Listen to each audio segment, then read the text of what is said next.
तो सर कविता पर और राजनीति पर, आध्यात्म पर बहुत विषयों पर बात हुई और अब हम एक निश्चित बात करेंगे साहित्य पर, अभिनय पर, नाटक पर, क्योंकि आपने कविता लेखन, साहित्य लेखन, अभिनय, नाटक सभी क्षेत्रों में काम किया है और आपकी संस्था है तुलसी साहित्य संस्कृति अकादमी। उसके तहत आपने नाटक भी किए, कवि सम्मेलन भी किए, बहुत से सामाजिक कार्य भी किए।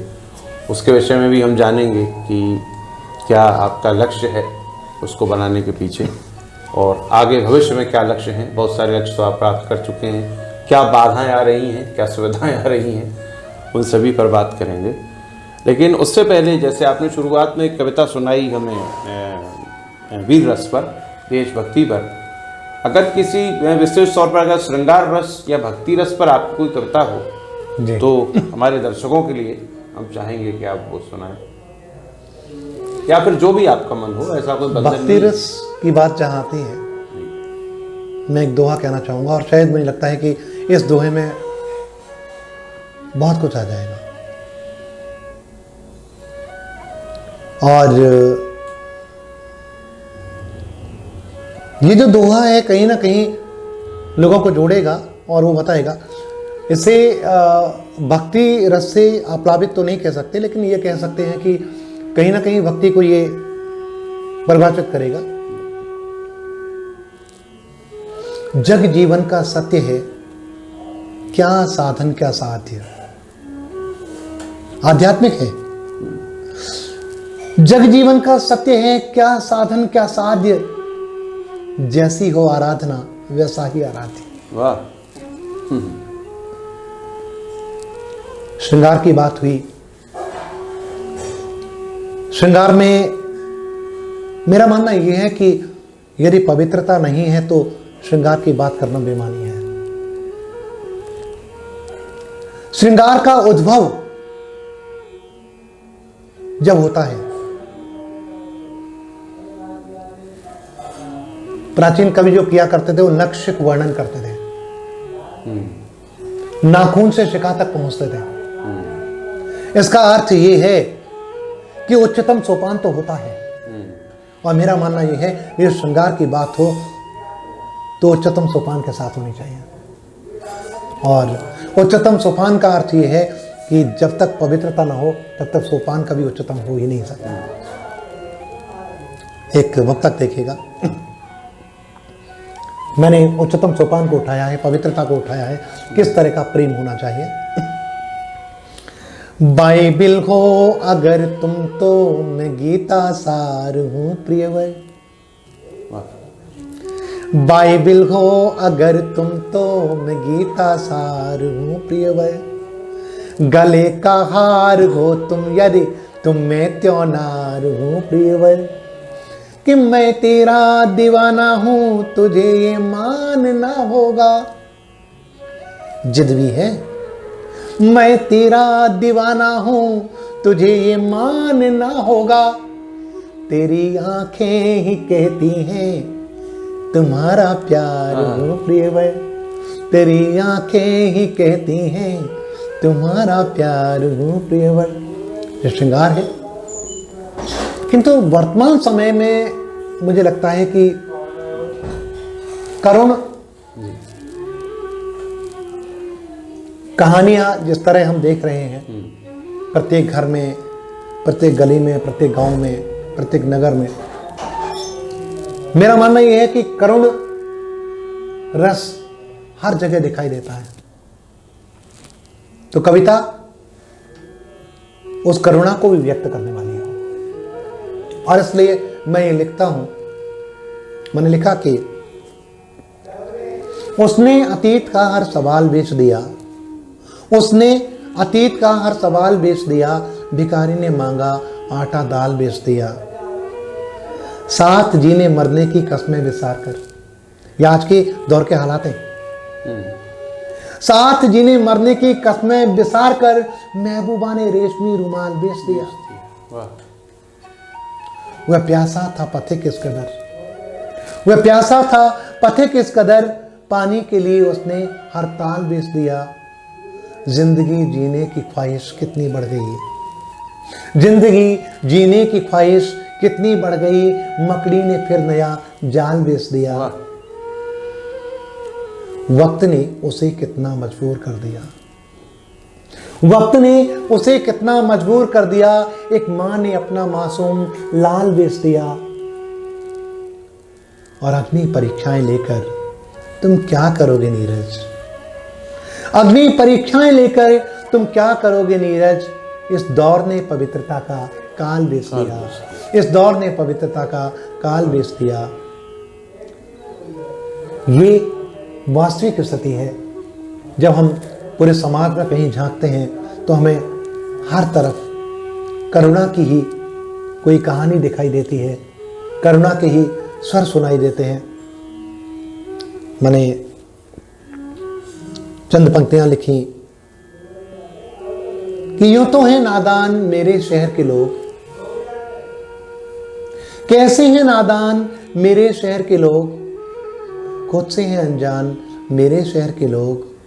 झोंपड़ी जलाकर कॉलोनियां बसा बनते हैं भगवान मेरे शहर के लोग। झोंपड़ी जलाकर कॉलोनियां बसा बनते हैं भगवान मेरे शहर के लोग। पड़ोसियों के घर में चाहे आबरू लुटे, पड़ोसियों के घर में चाहे आबरू लुटे, कहने को हैं दीवान मेरे शहर के लोग। इंसानियत की यदि ये आ सके करीब, इंसानियत की यदि ये आ सके करीब, मैं मानूंगा है इंसान मेरे शहर के लोग। कैसे हैं नादान मेरे शहर के लोग, खुद से हैं अनजान मेरे शहर के लोग। बहुत सुंदर सर। तो सर अब आते हैं, आपने तुलसी साहित्य एवं संस्कृति अकादमी की स्थापना की और उसके तहत नाटक, कवि सम्मेलन और बहुत से सामाजिक कार्य आपने किए थे। तो क्या लक्ष्य आप लेकर चले थे और वो लक्ष्य अब तक कितना सफल रहा, और आगे संस्था के माध्यम से क्या आपके लक्ष्य हैं, उस विषय में थोड़ा सा बताएं। तुलसी साहित्य संस्कृति अकादमी की स्थापना 11 सितंबर सन 2011 को हुई थी। और जिस दिन ये स्थापना हुई थी उस समय उद्देश्य संस्था का ये रहा कि मथुरा नगर में एक ऐसी अलग जगह ही जाए कि लोग साहित्य से, संस्कृति से, रंगमंच से जुड़े। और इसके लिए पहला ही जो कार्यक्रम हुआ, जिस दिन स्थापना हुई उसी दिन वो कार्यक्रम था। मेरी पुस्तक आई थी पत्थरों के शहर में। इस पुस्तक का लोकार्पण था जिसमें अखिल विश्व हिंदी परिषद के अध्यक्ष डॉक्टर श्री भगवान शर्मा जी अध्यक्षता कर रहे थे। रामेंद्र मोहन त्रिपाठी जी मुख्य अतिथि थे। अंतर्राष्ट्रीय व्यवहार वैज्ञानिक डॉक्टर अजय शुक्ला और भोपाल से कर्मनिष्ठा पत्रिका के संपादक मोहन तिवारी आनंद जी मुख्य वक्ता थे। लगभग 300 लोगों की उपस्थिति में ये संस्था का आरंभ हुआ। और वो 300 लोग जो थे वो साहित्य, संस्कृति, रंगमंच से जुड़े हुए लोग थे। संस्था ने उस समय जब कार्य किया तो कार्य इस स्तर पर किया गया कि लोगों को जोड़ा जाए। हमने सबसे पहले इस मथुरा में जो लोग कार्य करते थे इन सभी क्षेत्रों में धीरे धीरे उनको जोड़ना आरंभ किया। जोड़ने के बाद फिर हमने जब संस्था का पंजीयन कराया तो पंजीयन के समय हमने इसमें 3 व्यवस्थाएं कर दी। एक तरफ इसका साहित्यिक पक्ष था, दूसरी तरफ संगीत और तीसरी तरफ रंगमंच। 3 अलग अलग पहलू रखे गए थे। कुछ कार्यक्रम ऐसे भी किए गए जो साहित्य और संगीत दोनों को मिला के किए गए। रंगमंच में भी हमने मेरे द्वारा रचित कहानी शाप और दामन पर दाग को लेकर नाटक किए थे। उसके बाद भी प्रायश्चित नाटक के लिए हम लोगों ने काफी प्रयास किया। और ये सब कुछ चलता रहा, एक सीक्वेंस में चलता रहा। लेकिन हमें एक समय के बाद ये लगा कि ये सारी चीजें तो चलती रहेंगी, लेकिन ये चलती रहे निरंतर, इसके लिए हमें कोई बड़ा काम करना होगा। और वो बड़ा काम कब हो सकता है?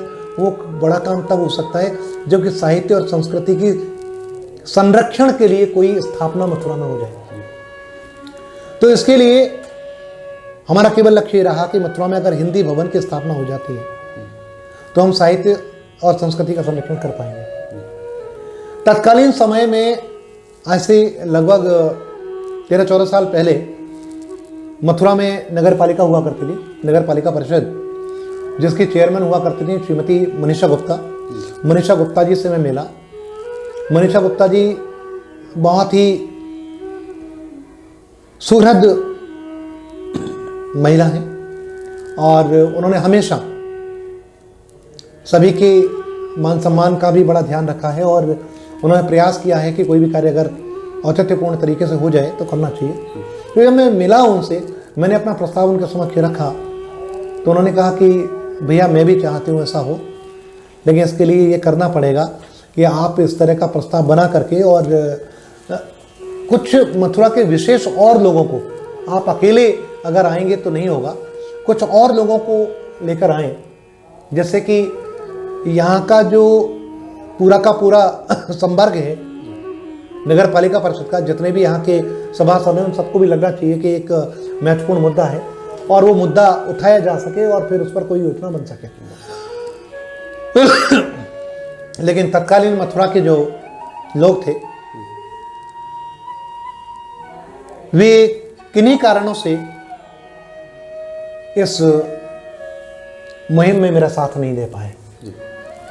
मैं किसी को दोषारोपण नहीं करता, वो मेरा साथ नहीं दे पाए और कई बार ऐसा हुआ कि मैं जब पहुंचा तो मैं अकेला ही पहुंचा या 2 लोग पहुंचे और लोग जिन्हें जाना था, जिनसे बात हुई थी, कोई वहां नहीं पहुंचा, तो उस तरह वो नहीं हो पाया। उसके बाद फिर मथुरा जब नगर निगम हो गई तो उसके बाद मुकेश आर्यबंधु जी यहाँ के मेयर बने, उनसे भी व्यक्तिगत रूप से मैंने कई बार मुलाकात की। एक प्रस्ताव उनकी तरफ से ये भी आ गया कि देखिए अगर जमीन आपके पास है तो भवन हम बनवा देते हैं,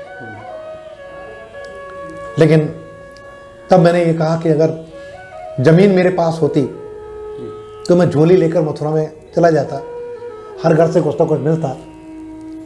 जब महामना पंडित मदन मोहन मालवीय जी पूरे देश से मांगकर बीएचयू की स्थापना कर सकते हैं तो मैं भी घर घर जाकर मांगकर हिंदी भवन की स्थापना कर सकता हूं।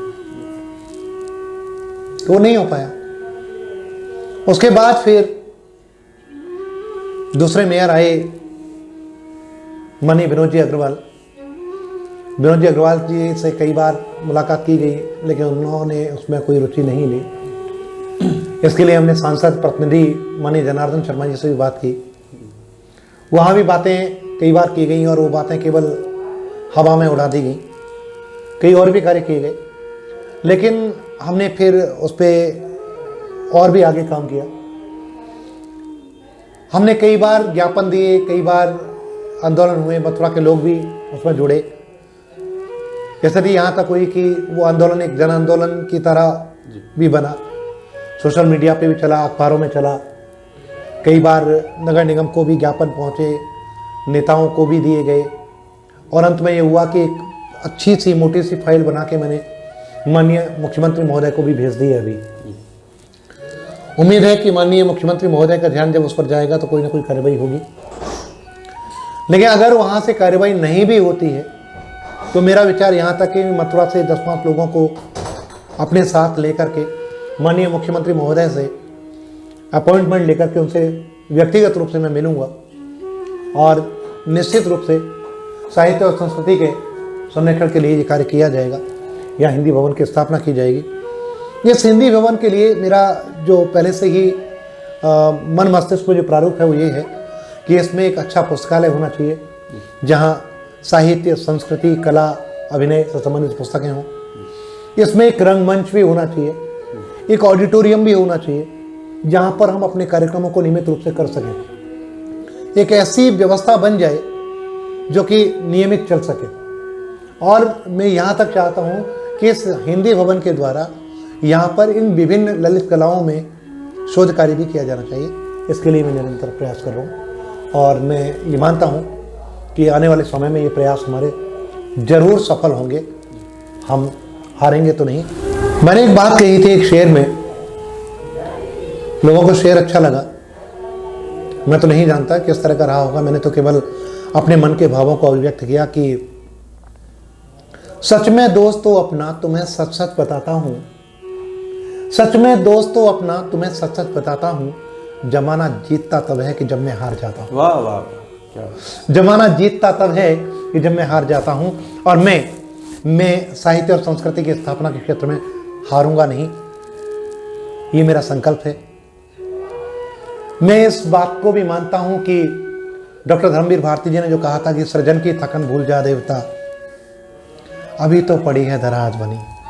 जो प्रयास किए गए हैं वो प्रयास पूरे नहीं हैं, क्योंकि जब प्रयास पूरे हो जाएंगे तो सफलता अर्जित हो जाएगी।